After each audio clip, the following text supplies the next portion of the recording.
अस्सलाम वालेकुम वरहमतुल्लाहि वबरकातुहू। अगर आप तिल के काश्तकार हैं तो ये मूवी आपके लिए है। ये नहीं है कि tunnel farming and major crops जो है ना उसमें जो है ना मेजर क्रॉप्स में या अवान टनल फार्मिंग टिप्स में आपको सिर्फ जो है ना सब्जियों की या टनल की मालूमात दी जाती है, ऐसी कोई बात नहीं है। मेजर क्रॉप्स भी हमारी, क्योंकि मेजर क्रॉप्स को हर बंदा जो है ना उसकी मालूमात रखता है। टनल फार्मिंग पे जो है ना उसकी बारीकियाँ जो है ना हमने बहुत अच्छे अंदाज से समझाई हैं। तो अब जो जैसे मैंने बात की है कि आप अगर तिल के काश्तकार हैं, जो सबसे बड़ा मसला बना हुआ है फ्रूट शेडिंग का बना हुआ है, जो है ना फ्रूट बिल्कुल गिरे जा रहे हैं। जिस तरह मैं आपको एक पौधा दिखाता हूँ, ये पौधे साफ खड़े हुए हैं। यहाँ पे जो है ना ये देखें, यहाँ तक इसने फ्रूटिंग बनाई है, फिर इसने गिराना शुरू कर दिए हैं। या जिस तरह जो है ना फसल में खूबसूरती नहीं है, लश ग्रीन नहीं है, ये देखें यहाँ पे धब्बे हैं, भूरे भूरे हशरात हैं। तो काश्तकार हज़रात कहते हैं कि बीमारी भी कोई नहीं है, तिल है या तिली है। तो वहाँ पे ये मसला बना हुआ है बहुत ज़्यादा, और जो है ना फ्लावरिंग की शेडिंग हो रही है, फ्लावर गिर रहे हैं, फूल से फलियाँ नहीं बन रही, फलियाँ बन रही हैं तो बहुत कम बन रही हैं। तो उसकी जो है ना इस वक्त जो सबसे बहुत ज़्यादा मसला बना हुआ है वो बना हुआ है, जो अक्सर काश्तकारों को मेरे ख्याल में नहीं पता होगा, जो सबसे ज़्यादा बना कर वो है बहुत ज़्यादा मसला मिलेट बग की सूरत में। अब उसकी पहचान मैं करवाने की कोशिश करता हूँ। ये कैमरामैन साहब से रिक्वेस्ट करूँगा, ये देखें, ये मेरे नाखून के साथ देखें, ये देखें, ये फिर रहे होंगे बड़ी बड़ी टांगों वाले, सब चेहरे की सूरत में, सब चेहरे की शक्ल वाले। ये देखें, ये फूलों के अंदर भी बहुत ज़्यादा होते हैं।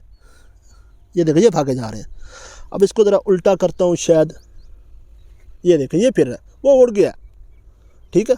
हालांकि उड़ता कम है, इतनी स्पीड से नहीं उड़ता। ये देखें, ये बहुत सी तादाद में आपको नज़र आ रहे हैं।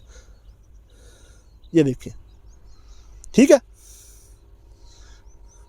अब ये करता क्या है, ये देखें, ये पत्तों का रस चूसना शुरू कर देता है, पत्तों को बहुत ज़्यादा डैमेज करता है, पत्तों को बहुत ज़्यादा कमज़ोर करता है।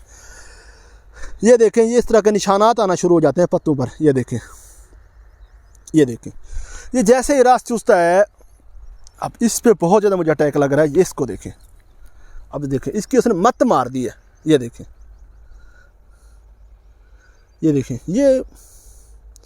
ये फिर रहे हैं। ये देखें, इसका सारा रस तो उसने चूस लिया है, इसको उसने बहुत ज़्यादा कमज़ोर कर दिया है, बहुत ज़्यादा मसाइल बने हुए हैं।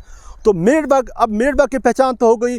अब इसका जो कंट्रोल है वो कंट्रोल किस तरह करना है। कंट्रोल के लिए आपको फिप्रोनिल रिजेंट की सूरत में बायर दे रहा है, उसका आप जो है ना एक साशे आप जो है ना 4 टैंक में करवा के 8 दिन के बाद रिपीट करें। फिप्रोनिल नहीं अवेलेबल या आप नहीं करना चाहते तो क्लोथियाडिन भी कर सकते हैं, वो भी नहीं करना चाहते अमीडा क्लोपार्ड कर दें। 8 दिन के बाद रिपीट करना बहुत ज़रूरी है। अगर रिपीट नहीं करेंगे तो फिर ये इस तरह के मसाइल आ जाएंगे।